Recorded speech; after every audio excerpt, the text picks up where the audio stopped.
Bueno, muy bien. Entonces,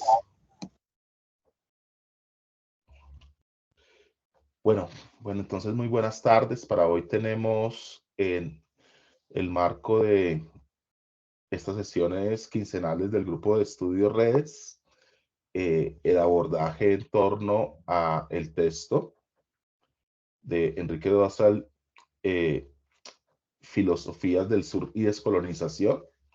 Aquí principalmente vamos a trabajar en esta primera sesión, pues una mirada panorámica de la obra de Dussel, pero principalmente el capítulo, nos vamos puntualmente a trabajar el capítulo 7, concerniente agendas para un diálogo filosófico sur-sur, y en la próxima sesión, después de Semana Santa, la idea es que avancemos y puntualicemos en torno al capítulo 8 de ese texto, que es la filosofía en América Latina en el siglo XX, en términos de toda la serie de problemas del ámbito filosófico que el autor expone y las corrientes de filosofía sur-sur que plantea el autor. Pero principalmente, pues la idea de hoy es que hagamos la pregunta en términos general sobre la posibilidad de la construcción de una epistemología sur, que conozcamos que conozcamos el autor y que principalmente abramos un diálogo en torno a los problemas centrales que él coloca, que pongamos los grandes temas o los grandes debates que él plantea en esa propuesta de la consolidación de una agenda de pensamiento sur desde la necesidad de la construcción de un trabajo y una manera de pensar una filosofía del sur, como el autor lo plantea. Bueno, yo haría la apertura general. Veo que hay nuevos integrantes.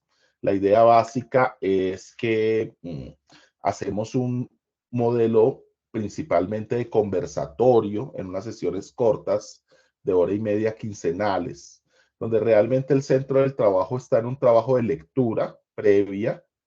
eh, las lecturas se colocan, por eso el tiempo de estos 15 días para que hagamos unos trabajos de lectura frente a unos temas conforme a ese programa que ustedes pueden encontrar ahí en Teams y que está ahí y donde también están compartidas las lecturas y lleguemos acá principalmente, más que escuchar una conferencia magistral o una clase, que establezcamos son las pautas de un conversatorio. Para eso utilizamos dos figuras, una que es un rol de presentación del texto, que nos lo rotamos con un principio de igualdad en el, en el, en el, en el espacio. Y otro rol, aparte del presentador, es el rol de moderador. Perdón, el rol de presentador también hace el rol de la moderación para la sesión, y hay un segundo rol que es el rol de quien hace la relatoría y hace el trabajo de relatoría escrita para que vayan quedando unas memorias de nuestros encuentros. Correcto. Para hoy, ¿quién tenía la presentación y el rol de presentación y moderación? ¿O no lo habíamos establecido? No le confirmo, maestro. Nosotros tenemos un... Ah, sí, hola. Hola a todos. Es que ya acabo de ¿Cómo llegar. está? Buenas Muy tardes. bien. Bien. Bueno, pues si me permites, entonces hago yo la presentación del texto, ¿les parece? ¿O si está bien? Y voy a hacer una presentación entonces no muy detallada del texto, principalmente simplemente fijando los puntos generales frente al autor.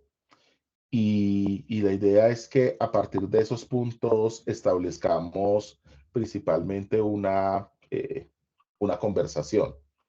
Esa es la idea.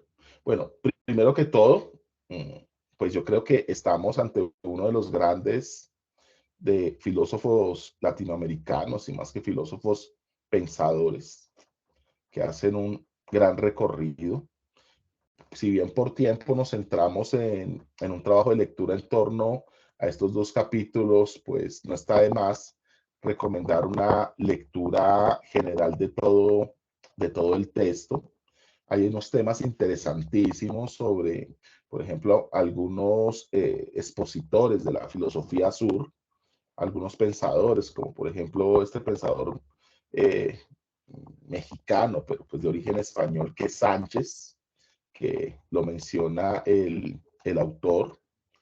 Está también todas unas reflexiones en torno a unos diálogos con el pensamiento norte y las diferentes escuelas y establecer ese principio que él plantea de construir una academia de igualdad y paridad donde podamos hablar entre el sur, pero también que se pueda hablar entre iguales con otras epistemologías, esas epistemologías principalmente que él define como las epistemologías del norte y un principio de una búsqueda, de un reclamo por la igualdad y un cambio de postura. Pero frente a esos reconocimientos de lo que es el pensamiento europeo, reconoce elementos importantes, como por ejemplo cosas que no están en esa lectura, pero que sería importante mencionar como una revisión al Renacimiento, una revisión al Barroco, que creo que también coloca un llamado, una revisión a otras formas filosóficas más allá de Grecia, como es la filosofía en China, la filosofía en Mesopotamia, en Egipto y en otros lugares, desmontar la construcción del mito, esa construcción del orden del mito en torno a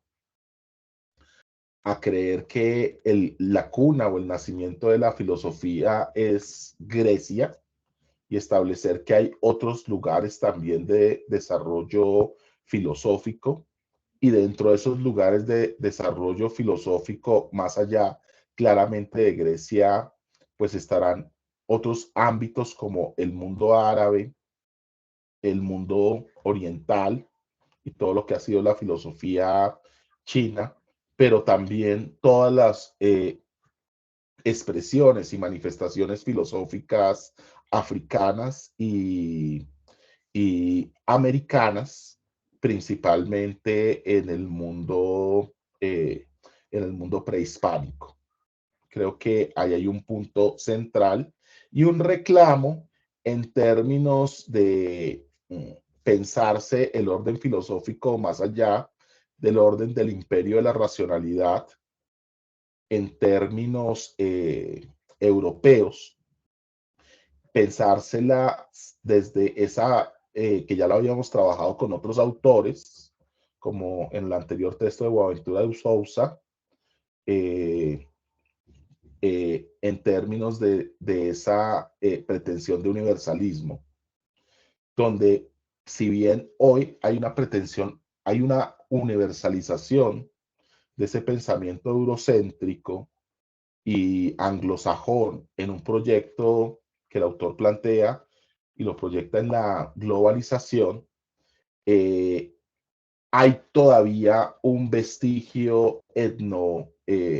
etnocéntrico, hay un vestigio racial de una cultura y raza centrado en esa pretensión eurocéntrica y anglosajona que se conjuga hoy en la globalización. Sin, entendiendo también que esas otras manifestaciones de la construcción filosófica no europea o anglosajona, o de eso que él llama la Europa del Norte, plantean también unas posturas etnocéntricas, ¿correcto? Pero esos localismos que él dice son unas ingenuidades, o así las nombra, también plantean una posibilidad de estudio en términos de una hermenéutica o establecer instrumentos comprensivos y explicativos de fenómenos extrarracionales como son los mitos. Toda la pregunta por el mito, la pregunta por el mito ahí es central en ese sentido. Todas esas construcciones del lenguaje que nos construyen planos de metáforas, alegorías o elementos simbólicos en la construcción de lenguajes y de sentidos. Las manifestaciones míticas, tanto religiosas como no religiosas, que ameritarían una revisión y un estudio como se ha hecho con con la misma Grecia.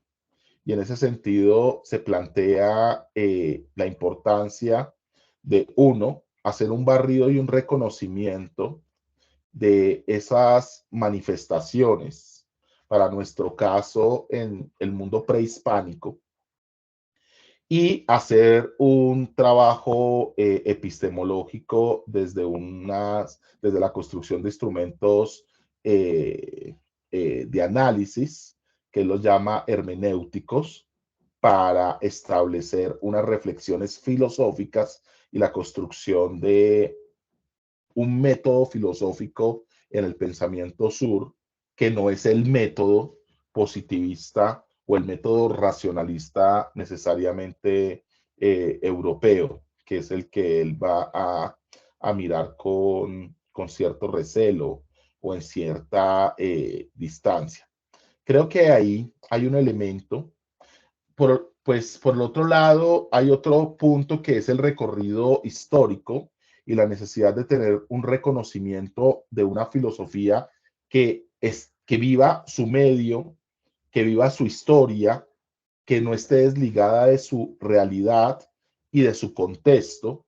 Y en ese sentido, lo que plantea es el reconocimiento de la historia colonial, de la historia de la opresión, de la historia del olvido, de la invisibilización, de la invisibilización de ciertos tragedias que se dan en esa supuesta historia de humanizar, pero en una condición de una mirada del ser humano como recurso o una humanización de segundo plano, como si se tratase de seres humanos del segundo orden, cuando él habla de lo que fue el proceso de la triangulación de la esclavitud, Europa a llevar, como los europeos llevan armas a África, intercambian esas armas eh, por, por, por, por, seres humanos, por esclavos, que los llevan a las Antillas en América y los intercambian por oro y por ciertos productos tropicales que van de regreso cerrando el triángulo a Europa, llevando el oro, la plata y algunos productos exóticos en ese proceso de triangulación que va a ser la base originaria de la acumulación capitalista, donde participarán no solamente las potencias portuguesas y españolas, sino la configuración de las potencias europeas que construirán las bases o los cimientos de la acumulación primaria del capitalismo en esa relación de mercantilismo esclavista y posteriormente el capital. Se plantea un reconocimiento a esa historia, una visibilización de las relaciones que se desarrollaron y las repercusiones de esa historia colonial en los procesos postcoloniales y en los procesos de colonización. Pero por el otro lado, para terminar, hay otro punto y es cómo salir de un pensamiento, de ese pensamiento de notario o de ese pensamiento de archivista y de compilador, donde él acusa que se han convertido los intelectuales latinoamericanos, o nos hemos convertido los intelectuales latinoamericanos y los profesores, donde nos centramos los profesores principalmente en ser unos compiladores, unos resumidores, unos difusores, unas cajas de resonancia de los autores y los pensadores europeos y anglosajones, y una subordinación a las corrientes y las escuelas de esa mirada, de ese orden, de esas escuelas filosóficas, donde se terminan generando unos procesos de imposibilidad de construir un pensamiento valorado y la construcción de un pensamiento, más que decir un pensamiento propio, un pensamiento que responda a los procesos históricos y que visibilice las realidades de nuestros medios sociales y políticos. Bueno, hay otros puntos más, hay otras historias más que plantea él, pero creo que a grandes rasgos serían estas como las palabras introductorias que pondría yo para la discusión, en esa apuesta por construir un nuevo yo, por construir una nueva identidad en el marco del pensamiento sur. Creo que Dussel nos está invitando Dussel nos está invitando a tomar un lugar en el mundo, a darnos un pensamiento, a darnos un cuerpo, a darnos una identidad, y en ese sentido, ese darnos un cuerpo en el pensamiento es darnos una manera de pensar y una manera de, no solamente de pensar, sino también de sentir y de hablar y de actuar conforme a nuestras realidades históricas, no solamente para América Latina, sino también para África y otros lugares como las sociedades árabes y asiáticas. Yo pararía por acá y pues daría la palabra a los que quieran continuar el diálogo hoy. La idea es que hagamos un diálogo en esto que nos queda en esta horita.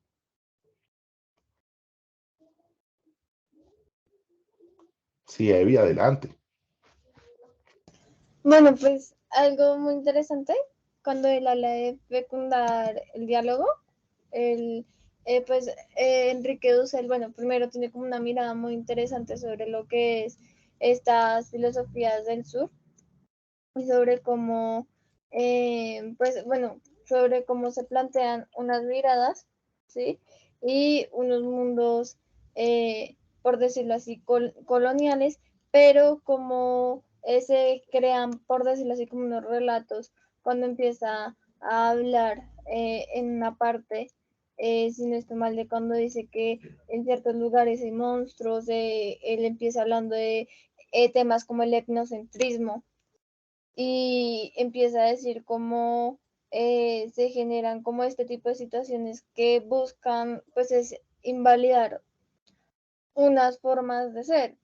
Hay algo muy interesante que llama la atención de la lectura, o bueno, de la lectura y de lo que plantea en general Dussel, porque también hay algo que es muy, muy interesante y bueno, que lo relaciono con una conferencia que le había dado en la que él hace énfasis o como que le preguntaban o dice, no, es que a veces llegan personas que hablan en su idioma, en idioma indígena, ¿sí?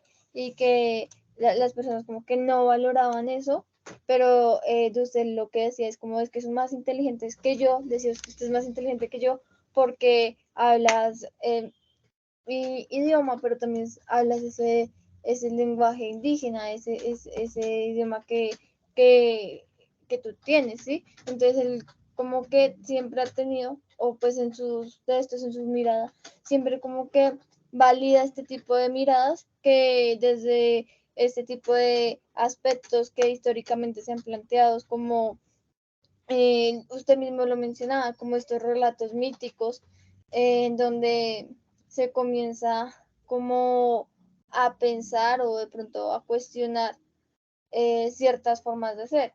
Entonces, pues ese es como uno de los puntos interesantes. Y pues también sobre algo que llama mucho la atención y es cuando él empieza a hablar de la expansión económica y tecnológica colonial, que es como otro de los puntos que él aborda y que posteriormente lo relaciona con una expansión también militar colonial. Entonces, como él articula varios ámbitos, pero los articula eh, como de manera, se podría decir, esquemática.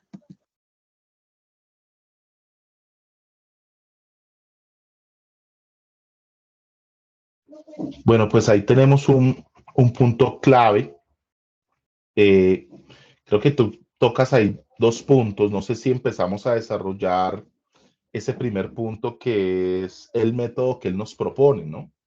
Y esto es bien importante para pensar algo que nosotros nos convoca en este grupo y es pensarnos una administración pública o un pensamiento de lo público eh, poscolonial o de colonial, como lo queramos llamar, o en términos, en términos de Dussel, que nos pensáramos una transmodernidad en el pensamiento de la administración pública, ¿correcto? Llamémosla como la queramos llamar.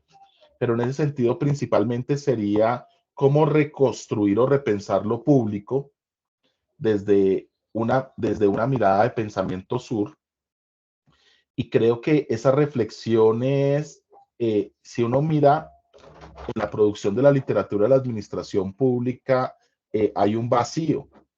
Hay un vacío en el sentido de que pareciese que si bien hay un interés, y creo que eso nos convoca, cuando empezamos a mirar la pregunta por el desarrollo de la administración pública desde estas posturas, uno encuentra el vacío, donde sería interesantísimo pensarse cómo construir, más que una nueva administración pública, una ciencia de lo público pensada desde las epistemologías sur. Creo que ahí hay un trabajo por hacer y un orden de reflexión. Creo que ahí Dussel nos da un camino y ese camino es uno de los posibles, más que el estudio, la construcción de diálogos con otros órdenes del saber, donde por un lado tenemos el saber indígena, por el otro lado tenemos los saberes ancestrales, tanto del mundo africano como del mundo indígena que conviven hoy en la producción de nuestras realidades, que implicaría hacer un levantamiento, pero no solamente un levantamiento, ojo, y no caer en esa trampa, aunque el profesor Pollo decía que no le gusta la palabra trampa, pero creo que anotando a Boaventura de Sousa, hay unas trampas y una es la del terminar fungiendo de notario, archivista y compilador. O sea, que no terminemos haciendo es un trabajo de notario en términos de validar el saber indígena, el saber afro, el saber raizal, el saber campesino y el saber barrial, urbano, sino que al contrario, lo que hagamos es un trabajo dialógico en términos de la posibilidad de construir una hermenéutica, un análisis desde el orden, desde lo cualitativo, comprensivo, explicativo, con la orientación de transformar y desarrollar, para nuestro caso, en la administración de lo público, un abordaje filosófico en la reconstrucción de un nuevo concepto de lo público desde la epistemología sur. Yo creo que ahí habría todo un reto. Alma Luna. Sí, pues yo creo que también es importante, digamos, que se podía ver en el capítulo siguiente que también se trata como de hacer un abordaje histórico, o sea, como que también un recuento histórico, y algo que me parece muy interesante de hacer es que él siempre ha tratado de digamos que, hacer un recuento histórico y el recuento histórico desde el o sea, desde la decolonización, y es también pues desde dónde nos está contando la historia y cómo nos está contando la historia. Entonces, digamos que también respecto a cómo construir, digamos que en la dinámica de la administración pública, creo que también sería muy importante abordar el cómo nos contamos la historia misma de la administración pública y sobre todo de cómo nos contamos la administración pública en Colombia. Entonces, yo creo que, digamos que respecto a la construcción de esa historia, también es importante abordar que, digamos que la administración pública en Colombia y pues creo que en América Latina, aunque obviamente ha sido influenciada por escuelas filosóficas francesas y de Inglaterra, y pues desde el siglo pasado de Estados Unidos, también es como que un poco, diría yo, imposible apartar, digamos que del contexto colombiano, también de cómo la misma historia colombiana ha ido como adaptando esa administración pública se supone que el contexto, pero pues igualmente es muy ajena a la realidad y por algo creo que también es que, digamos que es un poco a veces complejo adaptar la administración pública a la situación coyuntural del país y pues también estructural. Entonces, digamos que también creo que es muy importante la herramienta de Enrique Dosel para saber cómo nos contamos la historia de la administración pública y cómo podemos a través de la historia y del recuento de colonial poder llegar a una administración pública más real, o sea, más contextualizar a la dinámica colombiana. Entonces creo que en el texto creo que también nos dan hartísimas herramientas para lograr hacer como un estudio así. También sería interesante tratar de hacer como un recuento. Pienso yo. Yo creo que ahí hay un punto que tocas muy importante y es también el componente de hacer una reconstrucción histórica para el campo de la administración pública. Uno, creo que lo que planteas es una tarea y es identificar cómo se ha contado la historia de la administración pública, o sea, cuál es la historia de la administración pública. Primero es mirar cuáles son las historias de administración pública latinoamericana, no solamente para el ámbito colombiano. Y dos, plantearse también una visibilización de elementos que han sido las dinámicas de ocultamiento que se han dado en esa dinámica histórica, o sea, identificar procesos, la identificación y visibilización de procesos y de trayectorias en el desarrollo de la administración pública en América Latina. Eso implicaría, por un lado, mirar esos métodos, cuáles han sido los métodos históricos de construcción, cuál es la importancia que se le ha dado a la historia o qué papel juega la historia en la construcción de la disciplina de administración pública. Si uno mira, parece que la historia tiene un papel subalterno, no es protagónica. Si uno mira también en la manera como se ha construido la historia de la administración pública, tiende a darse para el caso colombiano, y no solamente en Colombia, alrededor de identificar las grandes reformas como apuestas de modernidad y de modernización, como seguimiento de modelos y concepciones, como tú lo anotabas, eurocéntricas y posteriormente anglosajonas. Se demarcan ciertos autores, principalmente de corrientes y escuelas eurocéntricas. Es también la historia del poder político. Parece que narrar la historia de la administración pública es dar cuenta para el caso colombiano de los periodos presidenciales y plantear las grandes supuestas reformas de la administración pública en cada periodo presidencial. Es la historia de los gobiernos, la historia de los mandatos, la historia de las reformas, la historia de las leyes, de la juridicidad y de los cambios normativos y de la acumulación normativa. Creo que ahí hay una mirada de la historia. Al interior de esa misma mirada eurocéntrica hay una serie de vacíos como la ausencia de las historias regionales en ese mismo sentido, o sea, la historia de los gobiernos regionales, de las escuelas regionales, de administración pública, de las reformas regionales y de los sectores a nivel regional, y más allá hay un vacío en el orden de lo municipal y de lo local, o la historia de la administración pública de las ciudades, hay un vacío también en el ámbito nacional de las historias de los sectores administrativos al interior de esa mirada histórica eurocéntrica. Y peor aún, hay procesos de invisibilización de los procesos históricos que han configurado la administración pública, y eso implica la pregunta de la invisibilización de las agendas, de las problemáticas, de los intereses, de los actores, de los pensadores, y entonces hay un proceso de invisibilización notable y sensible frente a cómo, quiénes han pensado y cómo han pensado la administración pública más allá que la historia de los gobernantes. Entonces pareciese que la pregunta por la pregunta por la pregunta por los invisibles, o la pregunta, ahora que está tan de moda esta palabra nuevamente por fortuna, la pregunta por los nadies en la administración pública amerita establecer unos instrumentos de visibilización. Es la pregunta por el funcionariado, la pregunta por la historia de la vida administrativa, la pregunta por la ciudadanía y sus demandas y sus reclamos en el proceso histórico, la pregunta por lo local, la pregunta por la cultura y la administración pública.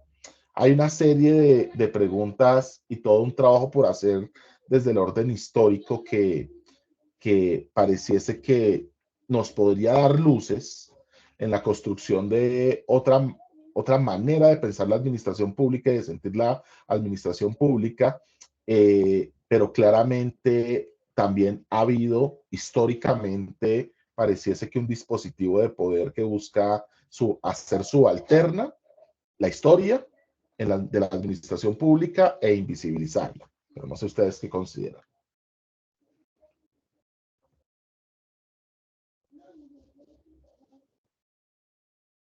Alma.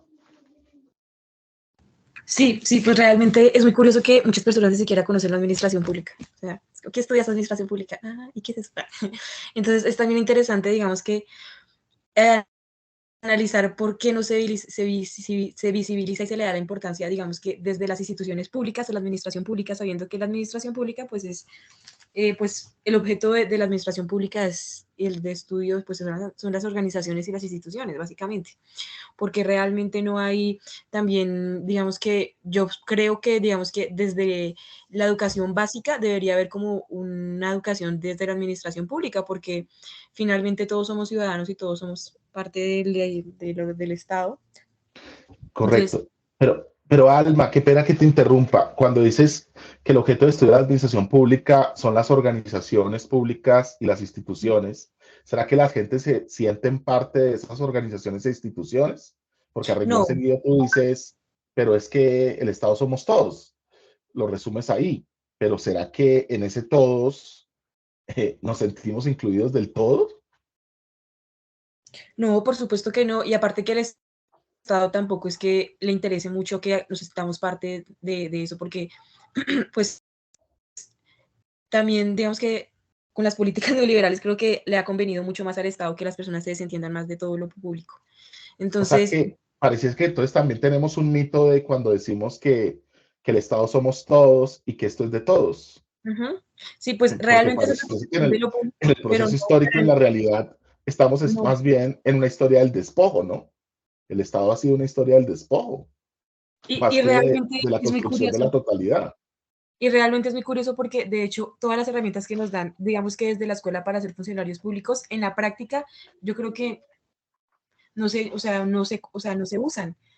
Es más, un funcionario público es muy difícil para que pueda tener una carrera pública real, digamos que un porcentaje, que uno ya no, el 80% de los administradores públicos egresados de la SAP tienen una oportunidad de tener un cargo público importante, porque no es, o sea, eso no pasa.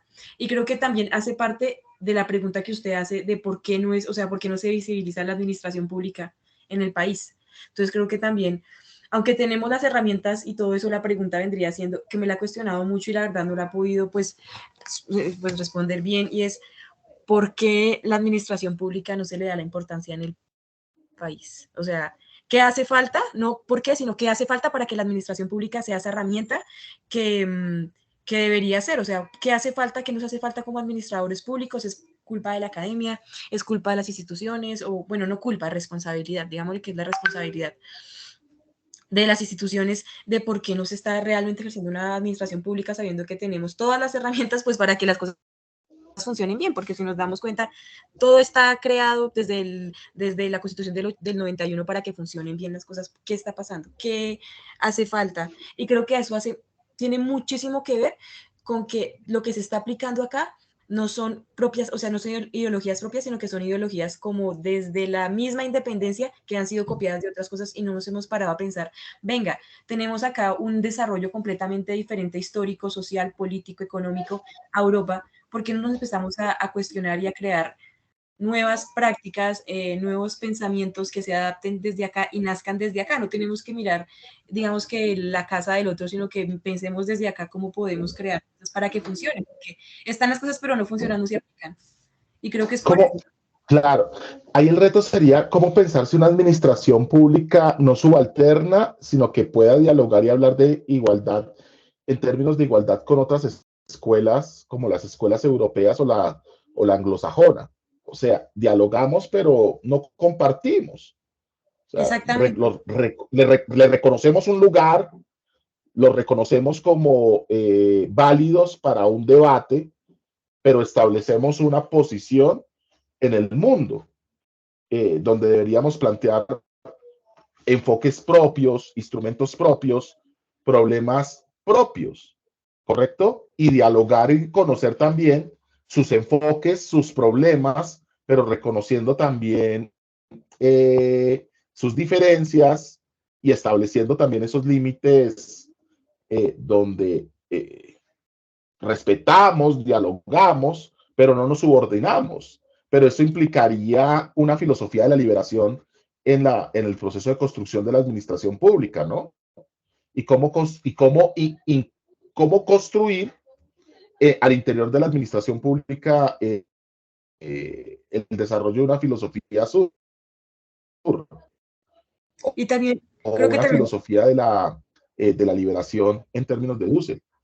Creo que también nos ¿Sí? enfrentamos a algo ¿Y muy Eddie? importante, qué pena lo interrumpo, profe, nos enfrentamos a algo también muy importante, y es la concepción que hay de, primero, tercermundismo, desarrollo y subdesarrollo, y eso nos pone en una posición desigual, o sea, desde esas dos, tres definiciones ya tenemos una posición desigual frente a Europa y frente a Estados Unidos. ¿Por qué? Pero, ¿quién nos dice tercermundistas, subdesarrollados? ¿Y cuál O fue sea, más la sí, que dijiste? exactamente. Pues las concepciones de desarrollo y subdesarrollo, porque entonces al ser subdesarrollados necesitamos la ayuda de alguien para poder alcanzar ese desarrollo, el desarrollo definido por ellos. O sea, ni O siquiera por sea, nosotros. sigue siendo parte de ese pensamiento colonial donde Exactamente. primero nosotros, los ancestros, los indígenas, trabajaban gratis porque la paga que recibían era la humanización, ¿no? Volverse en cristianos. Y ahora entonces nos subordinamos a otras maneras de pensar que no responden a nuestra historia, a nuestra manera de ser, a nuestro ser, porque la promesa es que así nos vamos a desarrollar, donde pareciese que desarrollo y humanidad van de la mano, ¿no? Ser desarrollado es ser humano. Entonces, nosotros, como somos subdesarrollados, nos dan también la etiqueta y el cliché de subhumanos, ¿no?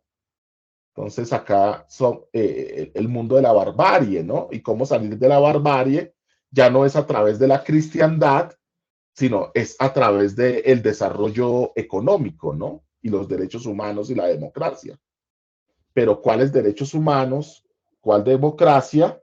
¿Cuál desarrollo? Pues el que impone la agenda del pensamiento norte, ¿no? Evi. Sí, sí, señor, lo que pasa, lo que quería mencionar era, bueno, ubicándonos en el texto, bueno, o sea, como de la mano de lo que ustedes venían diciendo, pero específicamente en el texto, cuando empieza a hablar de él habla de un triángulo de la muerte. O sea, pues... ¿La esclavitud? ¿Sobre la esclavitud? Sí, Sí. señor, sobre la esclavitud. Es que es precisamente sobre lo que se venía mencionando, lo que venían hablando, y es como, ese triángulo de la muerte es África, América Latina y Europa. Entonces ahí dice que de Europa se comenzaban a transportar las armas al África, y de África, de allí los esclavos salían hacia América Latina.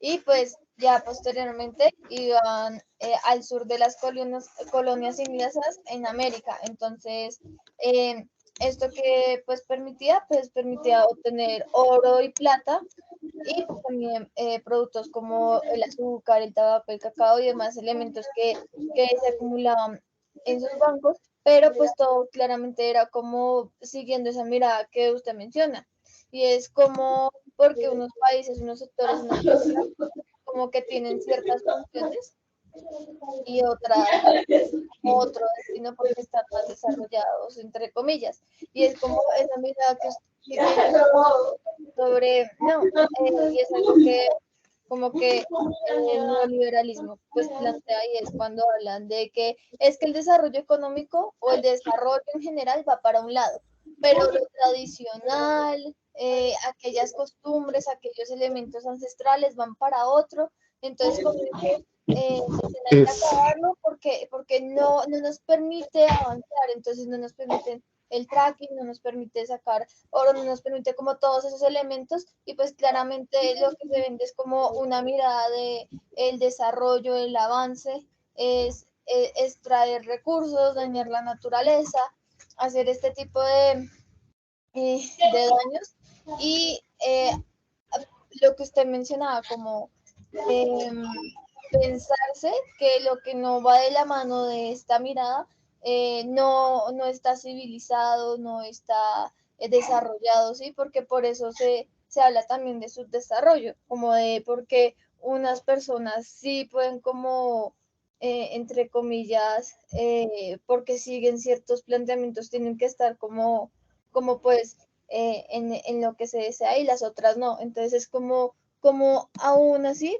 pues se ve mucho es este sistema de mundo económico capitalista en el que se sigue pensando pues como unas formas de ser tienen que ser aceptadas y otras no, y como si no se sigue como ese modelo de maximizar recursos,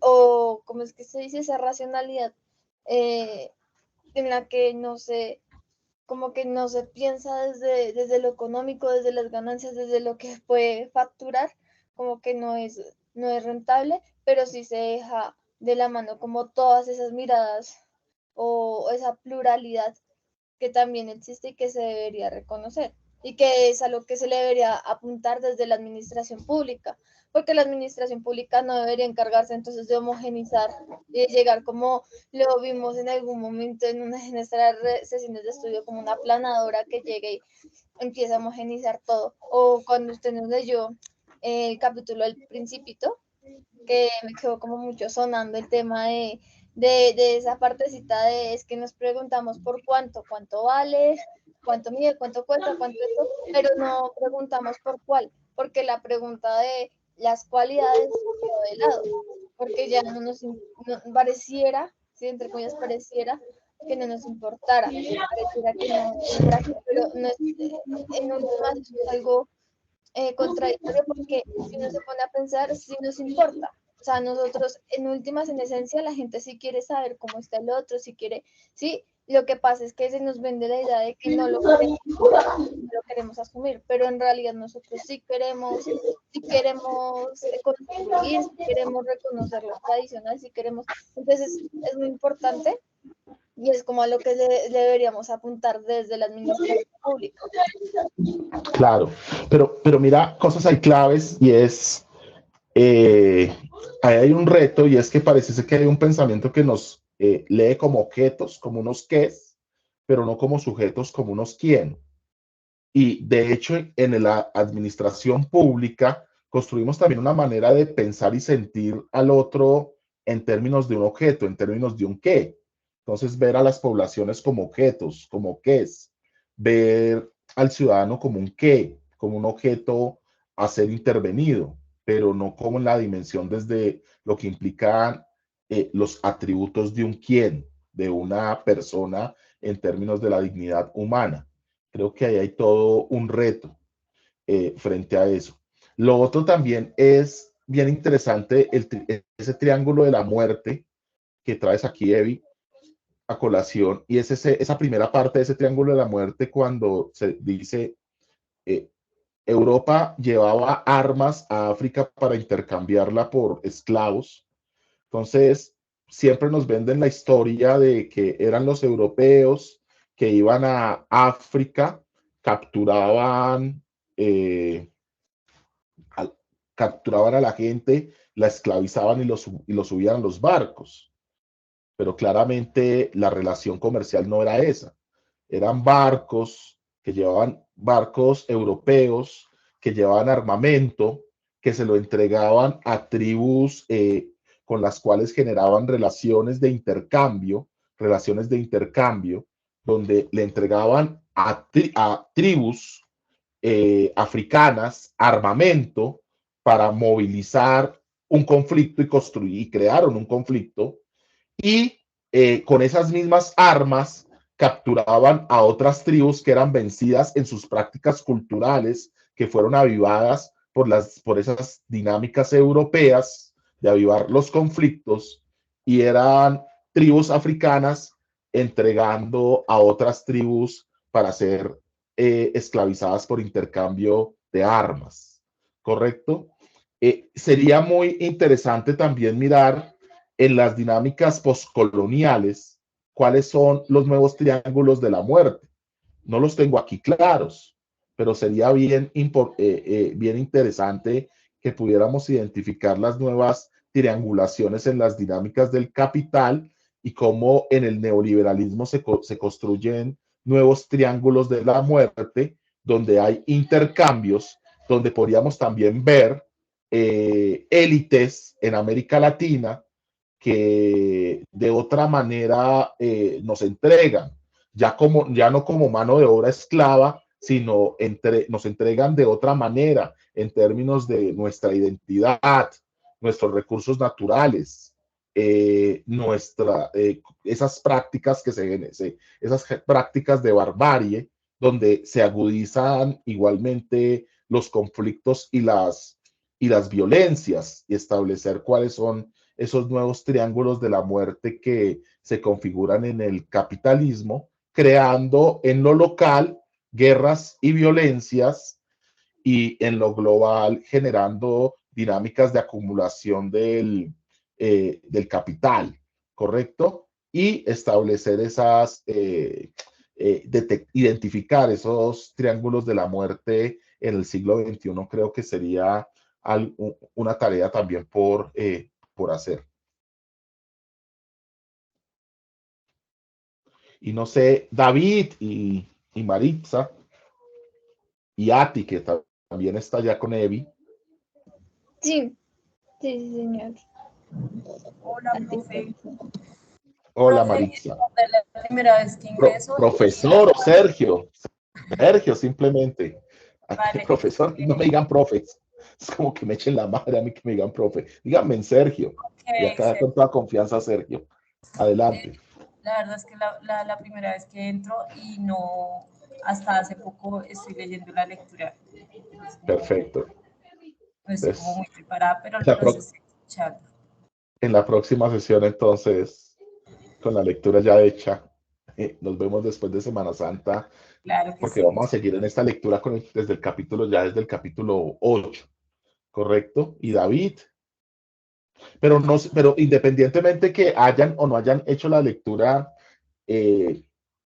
han estado familiarizados, Maritza o David, con los temas del pensamiento sur. Ya Alma nos dijo que ya había estado familiarizada, incluso había tenido un curso. el semestre pasado sobre estos temas.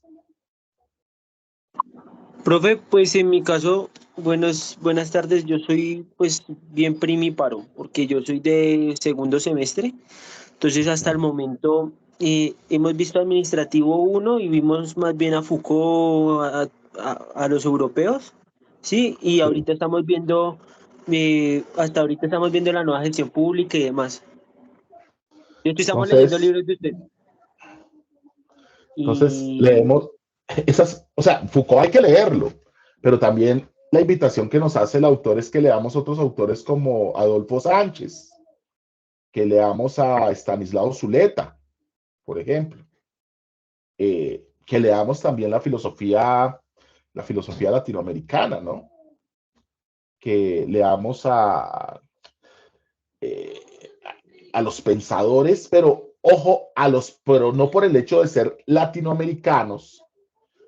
La filosofía latinoamericana la divide en dos: los pensadores latinoamericanos y los cronistas o compiladores latinoamericanos. Los que llama cronistas o compiladores latinoamericanos son los que han sido filósofos formados en la filosofía europea, que lo que han hecho es ser cronistas y compiladores de la filosofía europea en América Latina. Han sido meras cajas de resonancia. Pero autores como Sánchez, como Adolfo Sánchez, que es un filósofo mexicano de origen español, o Estanislao Zuleta, filósofo colombiano, caleño, han sido pensadores latinoamericanos que han dialogado con la filosofía europea, pero han construido un pensamiento más que original, un pensamiento auténtico, en el sentido que refleja los contextos culturales, históricos y el espíritu o el alma de lo que él llama, utilizando ese mito, el espíritu o el alma latinoamericano. Y creo que ahí estaría ese reto. Pero pareciese que en el colegio eso no nos lo enseñan, ¿no? no, profe, pues yo vi solo, pero por pasada, y solo creo que la biografía de Orlando Falsborda y un libro, como un resumen, un cuento de Estanislao Zuleta, que era bueno, ahí decía más o menos, si me acuerdo, es que el pecado de uno querer el pecado de uno es querer volver al Edén, ¿no? Y nos explicaba por qué, por la monotonía y demás, pero así por encimita. Pero de resto no me acuerdo casi, solo lo vimos así por pasada. Evi. Sí, sí, señor. Pues, Bueno. bueno, aquí O está. Ati. Ati, sí, Sí. aquí está Ati, adelante. No, no, tranquilo, maestro. Es que estamos desde el modo dispositivo Exacto. y pues dice, Bueno, pues con relación al pensamiento sur, pues yo creo que alguien que se caracteriza mucho es Dussel. Él se caracteriza mucho por creer que los países subdesarrollados pues pueden pensar, tienen las mismas capacidades o mayores capacidades que los europeos. y Ajá. bueno, también como aquí aprovechando, me ha faltado decir que sí, hubo compañeros que como que ingresaron ayer al grupo de estudiantes, entonces por eso no alcanzaron a hacer la lectura, pero querían como conocer la dinámica, pero pues ya más adelante sí ya tienen las lecturas y también que hay algo muy interesante dentro de lo que mencionaba mi hermana, dentro del pensamiento de Dussel, y es cuando empieza a ser como, no me acuerdo bien, del ítem era el de la transmodernidad pluriversal. Él habla de algo muy interesante y es cuando plantea dentro del, por decirlo así, como dentro del cuarto elemento, es como un cuarto elemento, como la humanidad no puede internarse dentro de una universalidad unívoca de una sola cultura, ¿sí? Que es como lo que, o sea, como que esta universalidad de una sola cultura lo que va a provocar es que genere lo que se podría conocer como una identidad excluyente. Y esa identidad excluyente es como esa planadora que pues intenta como generar a todas dentro de una universalidad unívoca y pues hace que las otras se extingan, que ese pluriverso que antes se conocía, donde se podría dialogar, ¿sí? Donde se podría pensar desde la semejanza, desde la distinción, desde la analogía, ya no se puede, no se puede hacer porque pues no existe. Y ese es el gran problema, y es como lo que mencionaba también mi hermana, es como no es pensarnos en que hay un saber importante que deba seguirse, deba sí, como promoverse, y ese es como lo civilizado. Es que nosotros seguimos aún como con ese pensamiento que tenían los españoles cuando llegaron aquí a colonizar. Entonces, como nosotros sí conocemos a Dios, nosotros sí tenemos como ese acercamiento con la deidad, con la divinidad, con lo que es puro, con lo que, con nosotros sí tenemos el idioma que debe ser, que es el español, entonces nosotros sí tenemos las prácticas propias y demás, y pues llegan acá, ponen esta serie de elementos y pues lo que genera es exactamente lo que se está dando ahorita, que es, estas son las miradas económicas que se deben seguir, entonces se dice no, la idea es apoyar este tipo de planteamientos, la idea es apoyar el activismo, la idea es no pensarse desde lo tradicional, ¿sí? Entonces es como seguir esa mirada que antes pero que aún se mantiene, que es lo mismo, solo que de pronto más maquillado, más disfrazado, ¿sí? Porque se sigue siguiendo o se sigue generando ese cuarto elemento que es el de la universalidad unívoca, en el que no se permite ser pluriverso, pero si no somos plurales, y hay algo muy interesante que pues no está ahí en la lectura, pero es en términos del concepto de dignidad humana. ¿Y qué es lo que nos da o qué es lo que nos permite, lo que nos permite, lo que nos hace a nosotros seres humanos y lo que promueve el derecho internacional humanitario, y es precisamente esa diferencia, ¿sí? Entonces, en la medida en la que yo puedo ser diferente, yo puedo ser humano, yo puedo ser persona, pero si no lo puedo hacer es muy difícil porque me van a homogeneizar, entonces por eso es que se generan prácticas como el genocidio, se generan prácticas que van a intentar exterminar una población, y es lo que se hace aún desde otros ámbitos, pero hacia los saberes, pero hacia lo tradicional, hacia las prácticas, que como no se les ha dado esa misma categoría que se les ha dado a otro tipo de actividades, a otro tipo de cosas, a otro tipo de elementos, pues no se valoran y no se reconocen, y sí deberían valorarse y reconocerse Claro. de la misma manera. Sí, yo creo que hay algo muy importante, y es que habría que hacer un recorrido por toda América Latina frente a la pregunta por los mitos prehispánicos, pero también no solamente la mirada al pasado, sino también la mirada a la realidad indígena en América Latina. Y eso implica también no un proceso de apropiación cultural, no es eso, sino un proceso de integración en términos de transculturalidad, y eso implica es apertura. O sea, el reconocimiento de que hoy en nuestra manera de pensar, de sentir, de hablar, de actuar, somos mestizos y globalizados. Reconocer la transmodernalidad que yace en nosotros, pero también el reconocimiento y la disposición a la apertura frente a otras realidades, y dentro de esas realidades están esos campos, el campo la realidad campesina, la realidad prehispánica e indígena, la realidad negra, la realidad raizal, y eso implica también un barrido frente al diálogo y la concepción de mitos.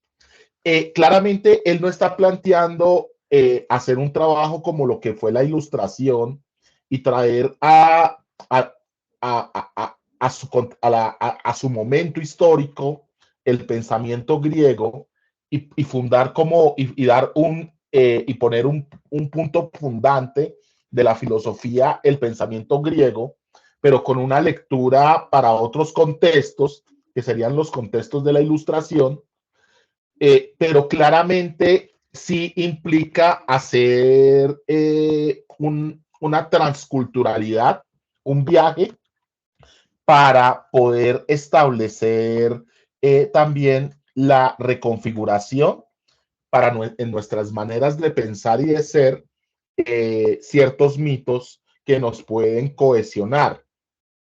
Entonces, sería muy interesante. Yo he visto últimamente trabajos donde se le da una importancia y un valor, por ejemplo, a esos mitos inca de la explicación del ser, en términos de lo que es el significado del cóndor, el jaguar y la anaconda, en el sentido de que el cóndor, que representa los cielos, el jaguar representa la tierra y la anaconda representa el mundo de los muertos, pero más allá es la representación del cóndor en la entrega al otro y el heroísmo, como la forma como se ganaban los incas el cielo, o la mirada de los dioses a través de el heroísmo, que es la entrega hacia los otros. El tigre es la fiereza que requiere el hombre para sobrevivir y poder vivir y sacar a los suyos adelante. Y la anaconda es lo que nos mata en el olvido, que es el egoísmo y las pasiones, y saciar las pasiones del momento sin importar los otros, e incluso sin importarse a sí mismo, el egoísmo. Entonces, el egoísmo es lo que nos envuelve y nos mata.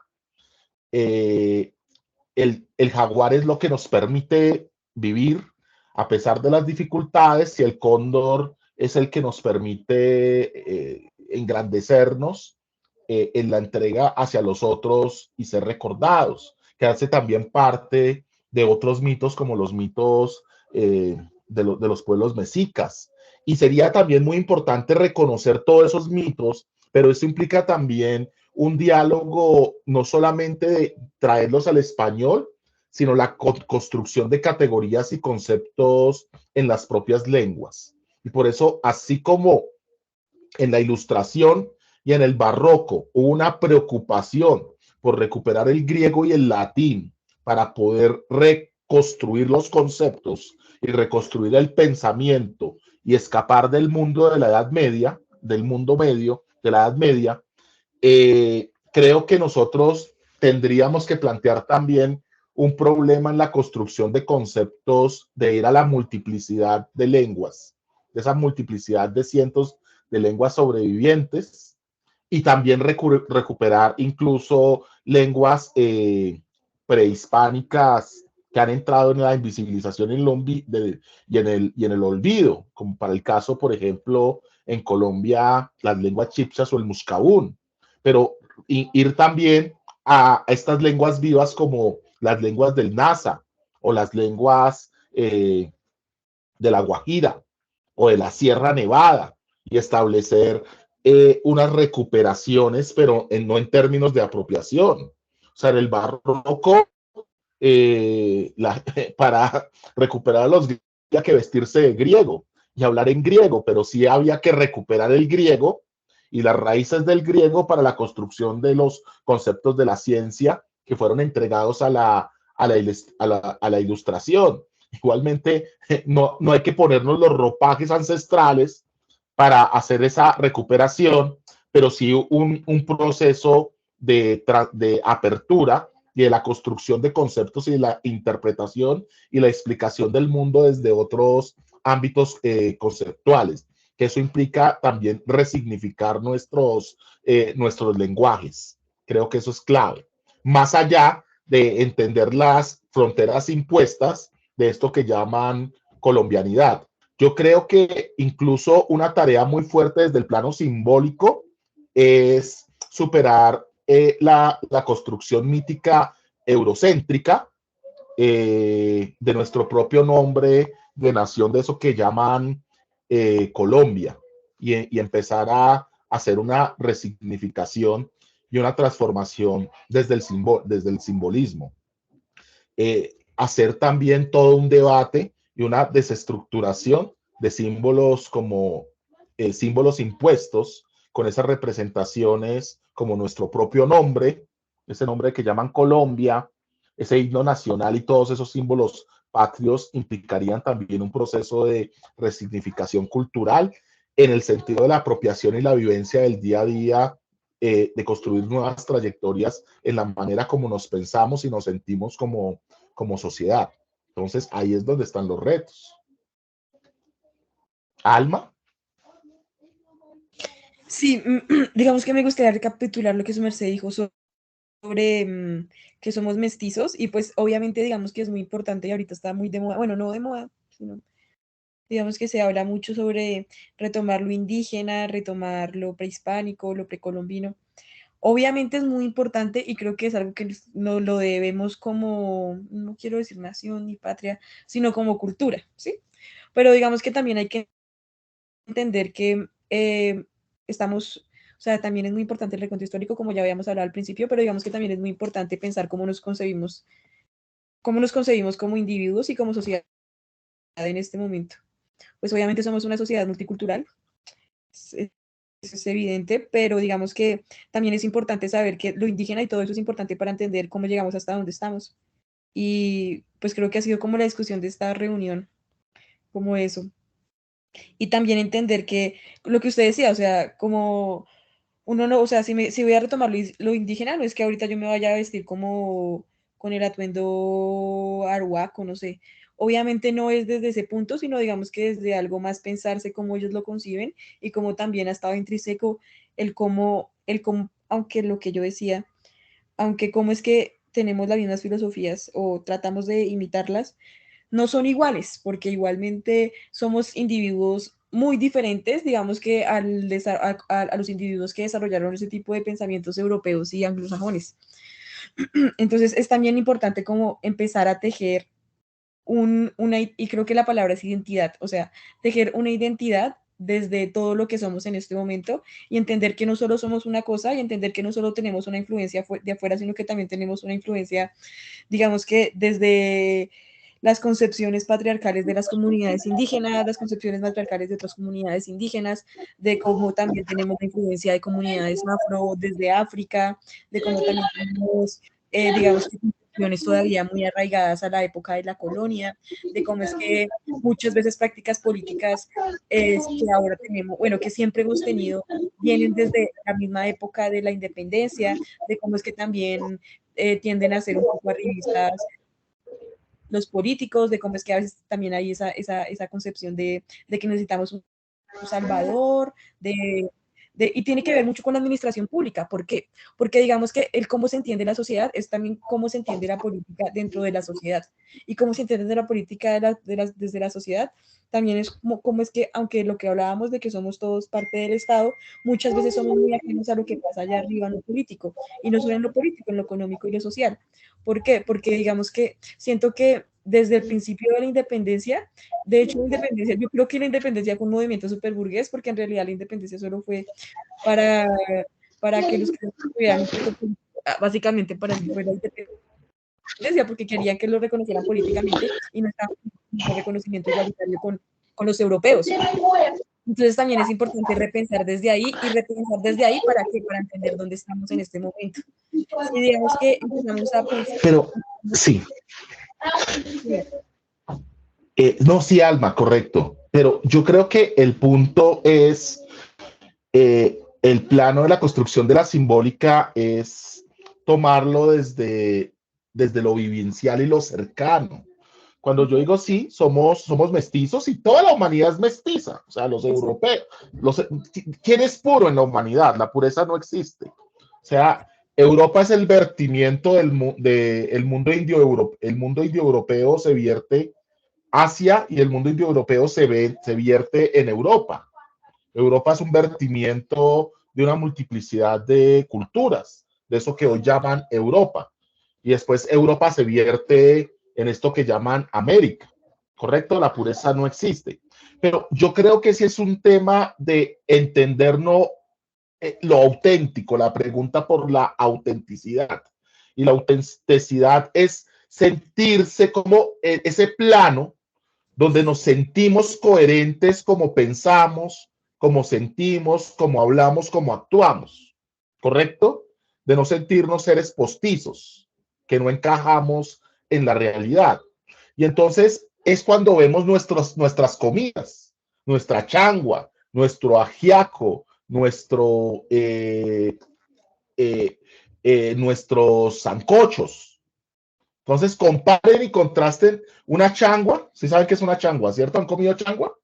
Sí, Qué deliciosa, la amo. Entonces, a eso lo llaman, esa es nuestra comida con la que crecimos. Pero a eso no lo llaman alta cocina, ¿no? Entonces, cuando hablan de alta cocina es la comida europea. Esa comida europea que nos la presentan, esa es la alta cocina. Lo mismo sucede con la música. Entonces, la música clásica es la música europea, ¿no? Pero podemos volver, ejemplo, el ajiaco o el sancocho, que una alegoría de la manera como se hace, la manera como es nuestra comida y entenderla, pero apropiárnosla y hacerle hermenéutica es poderla transformar en un símbolo que nos permite pensar de otra manera la realidad y que nos permita reconfigurar la realidad más cercana a lo que no somos. Entonces, ¿cómo sería un proceso administrativo hecho como si fuese un sancocho? Y trajéramos esa alegoría, así como Platón y los griegos construyen la alegoría de la caverna, construyamos nuestras alegorías desde el plano de nuestra realidad cercana. ¿Cómo entendemos nosotros la fiesta? Para nosotros la fiesta no es un party, como para los gringos. La manera de hacer fiesta de nosotros es muy diferente a la manera como conciben la fiesta los europeos. La manera como nosotros concebimos el carnaval es muy diferente a la manera como en Venecia conciben el carnaval. ¿Correcto? Y cómo generar esas apropiaciones. Por eso, no solamente hay que ir al orden de lo indígena, al orden de lo afro, al orden de lo campesino y de lo raizal. También hay que ir al orden de lo popular.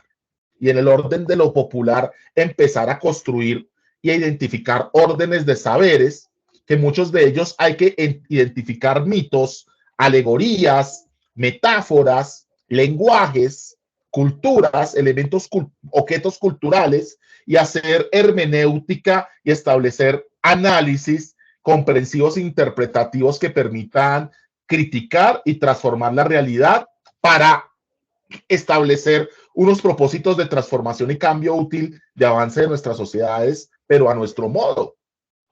Ese es el reto.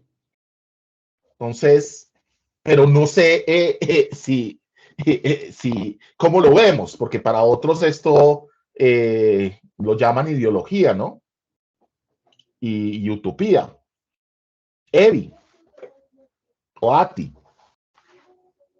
Sí, no, pues aquí rápidamente, cuando usted hace mención a hacer una alegoría con el sancocho, hay algo muy interesante y es como cuando nos pensamos en la cocina, usted nos dice, no, es que nosotros nos construimos a partir de ella y eso es completamente, es cierto, pero cuando hablamos del sancocho no solamente hablamos como, no solamente podemos pensarlo como lo que es de bueno, separar la alta cocina y demás, sino como el sancocho nos permite construir desde las diferencias, porque el sancocho,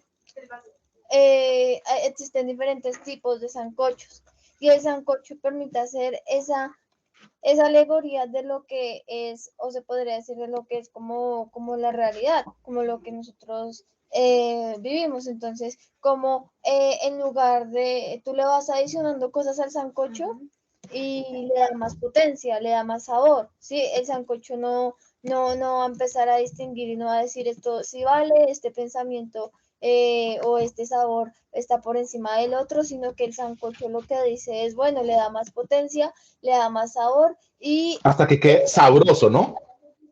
señor, sí, Hasta que quede sabroso, ¿no? hasta que quede sabroso, Y porque es que, entonces, ¿cómo hacemos para hacer una administración pública sabrosa en nuestros lenguajes populares? Nos dan miedo, ¿no? desde la diversidad, creo que esa es la invitación que se hace Entonces, y o sea, usted llega a la academia y dice, voy a hacer un modelo administrativo de administración pública sabrosa. Y dice, no, eso no es académico, ¿no? Eso no es académico. Y ahí es donde están los retos, ¿no? ¿Aló? sí, sí, señor, no, sí que ahí están los retos, que si no nos pensamos en esos términos de construir, de darle potencia, de hacer un sancocho o de construir desde esa diversidad, donde usted nos dice reconocer lo popular, reconocer lo tradicional, reconocer lo que desde otras miradas o sentires no se ha visto aún como académico, porque no obedece a, a esa mirada homogénica, ¿sí?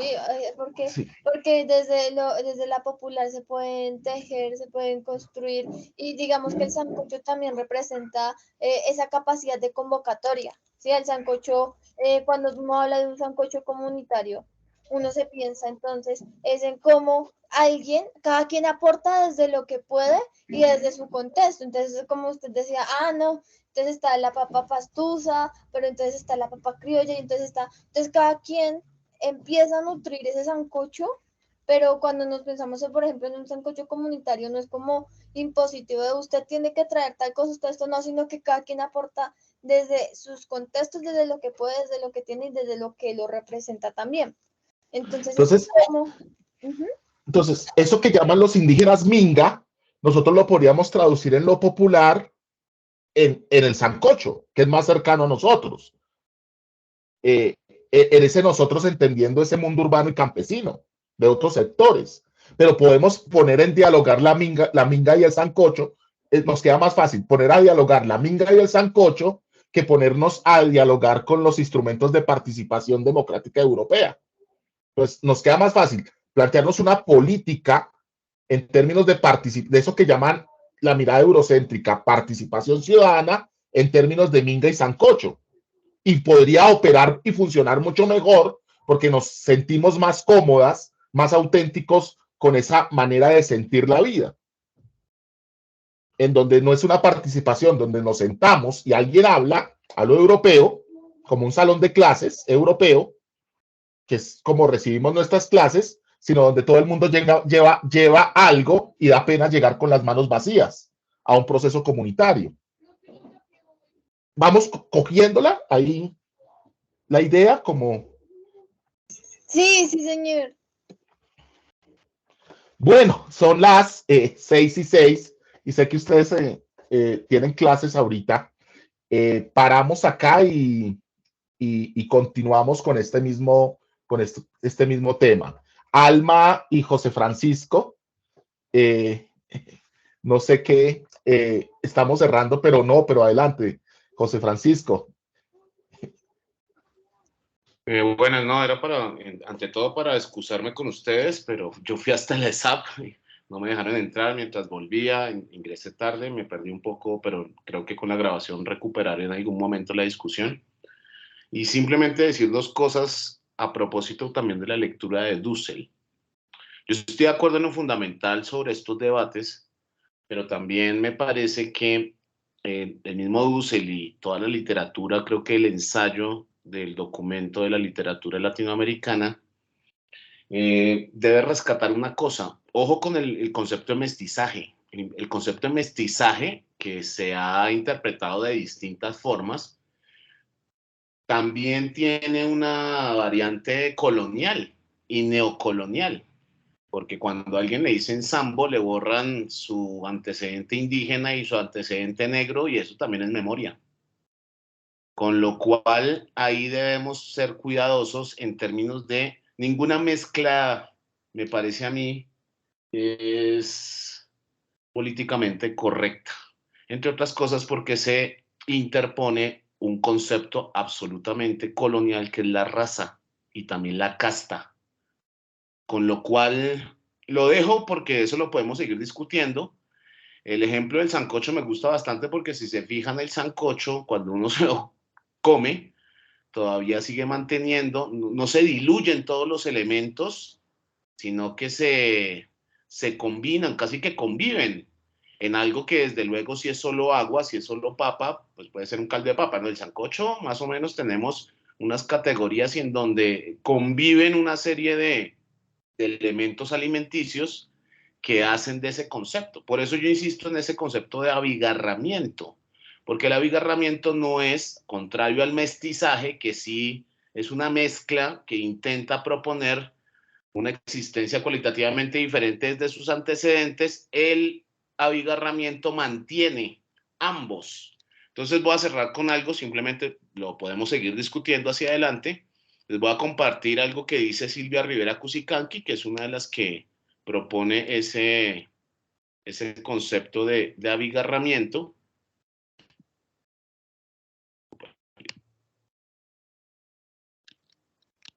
No sé si están viendo mi pantalla. Sí, ya la vemos los iconos. Un texto que es muy, muy bonito, pero trata de esto. Dice, personalmente, cuando ella le preguntan, porque ella es una socióloga boliviana, pero de Aymara, ella dice, miren, yo no me considero cuara, cuara es la palabra aymara de blanco, y dice culturalmente desnuda, usurpadora de lo ajeno, pero también mestiza, porque he reconocido plenamente mi origen doble, es decir, simultáneamente aymara y europeo, y porque vivo de mi propio esfuerzo. Por eso me considero que es la palabra de abigarramiento en aymara, que es sixi, y considero a esta la traducción más adecuada de la mezcla abigarrada, que es una mezcla que no es sintética en el sentido hegeliano, más de para proponer el horizonte moderno, que somos las y los llamados mestizas y mestizos. Y lo dice sobre todo por la experiencia de políticas dentro de la Administración para el Desarrollo, en donde trataron, en términos de la lógica social, de eliminar al indígena y proponerlo y al campesino y proponerlo como un proletario. Entonces lo digo porque en esto, desde luego, una discusión, y hay muchos autores, inclusive que los nombra Dussel, entre ellos Vasconcelos, que es nacionalista, que habla de la raza cósmica. Y bueno, sí hay buena fe en eso, pero el concepto de raza es muy difícil porque no somos perros ni gatos. La problemática de la raza es un rezago colonial muy difícil que además tenemos incorporado.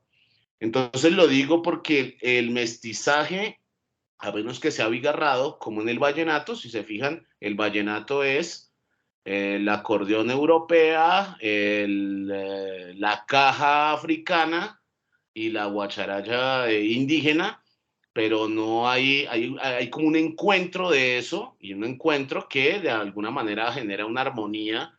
Y bueno, un poco para explicarlo en ese sentido, porque me parece que en todo caso, lo de la mezcla hay que tratarlo un poquito más, hacer también una crítica de la problemática del mestizaje, incluyendo un mestizaje geográfico que es lo criollo.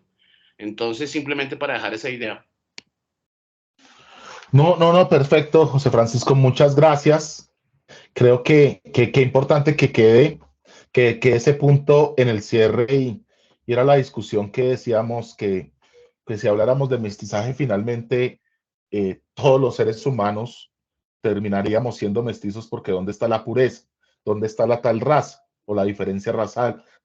Pero entonces creo que sí hay unas imprecisiones que es importante que nos vayamos puliendo y vayamos también haciendo unas reconfiguraciones conceptuales y ir tomando nuevos conceptos como este término que nos has compartido, abigarrados, creo que se acerca más en términos de lo que estamos explicando. Muchas gracias. Bueno, por tiempo, cerramos por hoy y pues después de Semana Santa seguiremos abordando a este autor Dussel desde el capítulo 8 para abrir otros frentes de conversación. Bueno, muchas gracias a todas y también a todos. Estamos